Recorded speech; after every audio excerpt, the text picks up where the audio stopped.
আগামী 26 নভেম্বর ফের বরানগর থানায় জিজ্ঞাসাবাদের জন্য তলব সাসপেন্ডেড সিপিআইএম নেতা তন্ময় ভট্টাচার্যকে। তার বিরুদ্ধে শ্লীলতাহানির অভিযোগ তোলেন এক মহিলা সাংবাদিক। তাকে আবার তলব করা হয়েছে। থানায় জিজ্ঞাসাবাদ করা হবে আগামী 26 নভেম্বর। ফের বরানগর থানায় জিজ্ঞাসাবাদের জন্য তলব করা হয়েছে সাসপেন্ডেড সিপিআইএম নেতা তন্ময় ভট্টাচার্যকে। তার বিরুদ্ধে শ্লীলতাহানির অভিযোগ তোলেন এক মহিলা সাংবাদিক।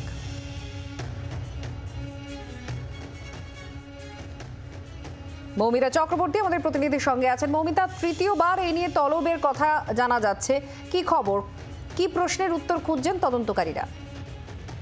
দেখো, এই নিয়ে তৃতীয়বার তলব করা হয়েছে বরানগর থানার তরফ থেকে তন্ময় ভট্টাচার্যকে, যিনি এই মুহূর্তে সিপিআইএম এর সাসপেন্ডেড নেতা, এবং 26 নভেম্বর তাকে আবারও জিজ্ঞাসাবাদের জন্য ডেকে পাঠানো হবে। তন্ময় ভট্টাচার্য তার তরফ থেকে জানা গেছে যে তিনি ওই দিন যাবেন থানায়, এবং আমরা যেটা খবর পাচ্ছি যে আইসিসি অর্থাৎ সিপিআইএম যে ইন্টারনাল কমিটি, তাদের তরফ থেকেও নভেম্বরের শেষে ফের তলব করা হতে পারে সাসপেন্ডেড সিপিআইএম নেতা।